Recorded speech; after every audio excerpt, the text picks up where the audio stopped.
Gerald Mason had answered 63 questions in 38 minutes of Family Feud without once letting his voice do anything that television could use against him. He was deliberate about this. A retired postal worker from Savannah, 54 years old, built like a man who had carried weight for a living and learned to enjoy it. And he had moved through every question with the careful, measured energy of someone who had decided before the day began that he was not going to cry on television. He had told his niece Tamara so that morning in the car. "I'm fine," he said. "I'm here to win money, not be on a highlight reel." And then Steve Harvey, reading off no card, following no script, simply put down his mic and said, "Gerald, can I ask you something personal?" And Gerald said yes. And Steve said, "Is there someone you wish was here today?" And Gerald Mason, who had carried weight for 31 years and had made his decision about crying before the car had even left the parking lot, said, "My mother. I haven't seen her in 31 years." And in the next 10 seconds, the door at the back of Studio A opened, and Gerald Mason's decision fell completely apart. It was a Friday in April, and the studio had been running 3 tapings back-to-back since morning. The Mason family from Savannah had been in the green room since 9. Gerald, his niece Tamara, Tamara's husband Felix, his cousin Beverly, and Beverly's grown son Andre. Gerald was the anchor of his family in the specific way that quiet men often become, not by insisting on it, but by being reliable in every small way until the family stops imagining any arrangement without him. He had coached Tamara through her divorce. He had co-signed Felix's business loan. He had driven Beverly to every chemotherapy appointment in 2019 and sat in the waiting room with a crossword puzzle and never once complained about the drive. Gerald had raised himself largely. His mother, Odette, had left Savannah when Gerald was 23, not in anger but in a kind of quiet collapse. A mental health crisis that his family had no language for at the time and no resources to address. She had gone to stay with a cousin in Memphis, and then, over a period of months, the calls had gotten less frequent, and then stopped. Gerald had tried for years. He had written letters. He had called hospitals and shelters. He had hired a private investigator in 2004 who found nothing. He had told himself she was alive because the alternative was something he was not yet ready to grieve directly. He told people she was not in his life anymore. He had said it so many times it had stopped feeling like a wound and started feeling like a fact. He was fine. He had built a life. He had the postal route, the niece, the crosswords, the church choir he had sung in for 17 years. He was fine. Tamara, who had grown up watching her uncle, knew that fine was the word a Mason man used when he was anything but. She had submitted the family to Family Feud's outreach team 3 months earlier with a cover letter that had taken her 4 drafts. In that letter she wrote that her uncle had given 31 years of quiet love to everyone around him and deserved one day where something was given back. The producers had called within a week. But the real story hadn't even started yet. The producers of Family Feud had spent 11 weeks locating Odette Mason.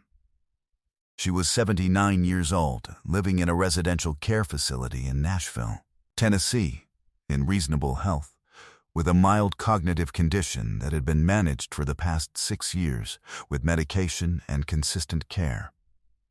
She had photographs of Gerald in her room. 3 of them. One from his high school graduation. One from a church directory. One that appeared to be a photocopy of a photocopy, worn along the fold lines that the care staff said she had carried with her since before she arrived at the facility.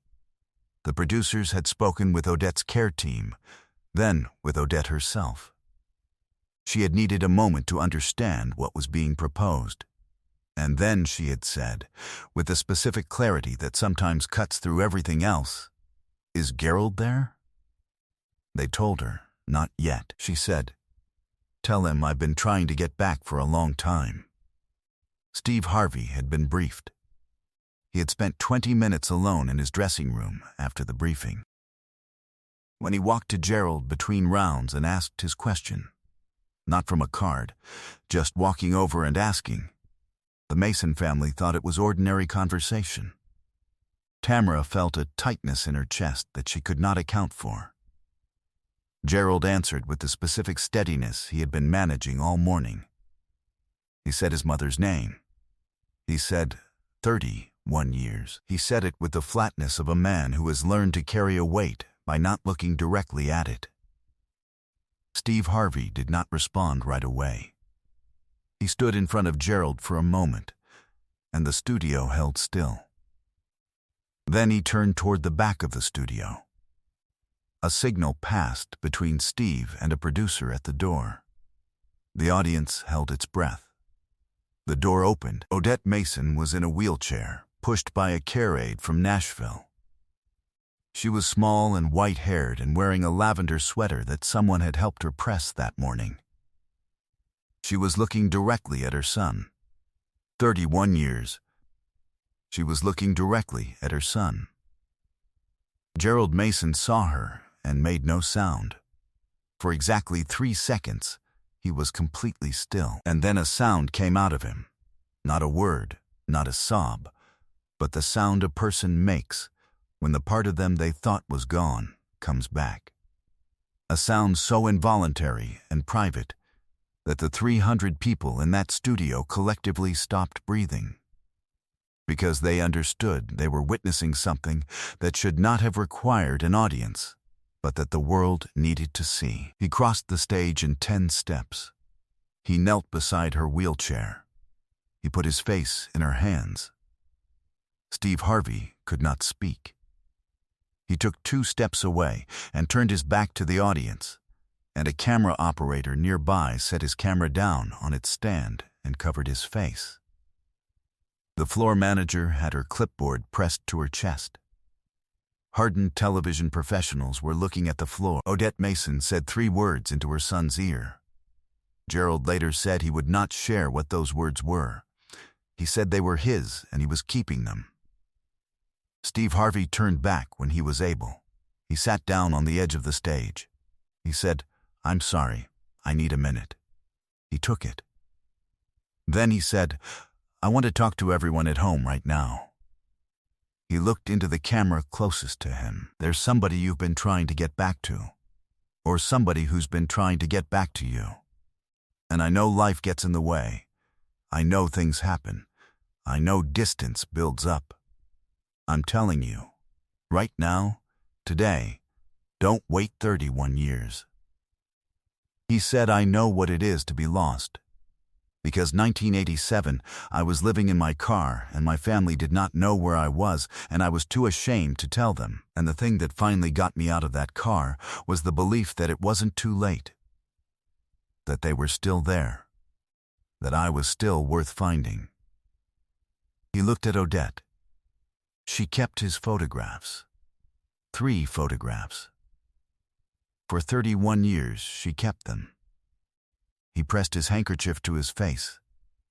"That's not nothing. That's everything." Steve Harvey picked up his phone and called the director of the Nashville care facility where Odette lived. On speaker, in front of the studio audience, he arranged to cover 6 months of Odette's care facility expenses, committed to a personal donation toward the facility's mental health outreach program, and asked what Odette needed most. The director said she had been on a waiting list for a specific music therapy program for 7 months. Steve said, "She's off the list." He announced both families would receive the full prize.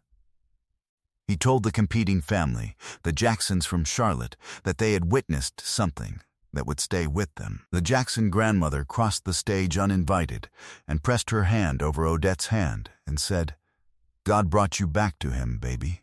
Odette looked up at her and smiled. The episode aired 7 weeks later. The clip of Gerald Mason crossing the stage in 10 steps was viewed 195 million times in the first 8 days. It was the most watched clip of that television season on any platform. The hashtag #HesStillWorthFinding trended globally for 6 days. 3 months after the taping, Gerald Mason began driving to Nashville every third weekend. He learned Odette's nurses by name. He joined the family meetings with her care team. He brought her sweet tea from a diner she had mentioned once, from before she left Savannah, and sat with her, and they talked about his childhood, which she remembered with a clarity that surprised everyone, including herself. A year after the taping, Gerald Mason sold his house in Savannah and purchased a smaller house in Nashville, 7 minutes from Odette's care facility. He transferred his postal pension there without ceremony. Tamara called him crying when she found out. He said, "I'm fine, baby. I'm better than fine." Odette Mason died in her sleep in February of the following year, 17 months after the taping. She was 80 years old. The care staff said she had been peaceful. They said she had asked, the morning of the day she died, whether Gerald was coming. He had been there that afternoon. He had sat with her, and they had listened to a gospel radio program she liked. He had driven home at 7. She had passed at 11.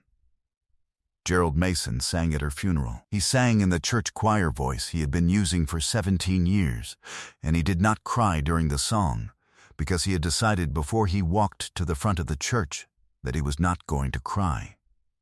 He cried after. In the parking lot, with Tamara's arms around him.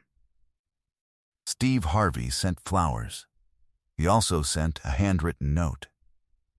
Gerald kept it in his wallet. If this story moved you, make sure to subscribe and hit that thumbs up button.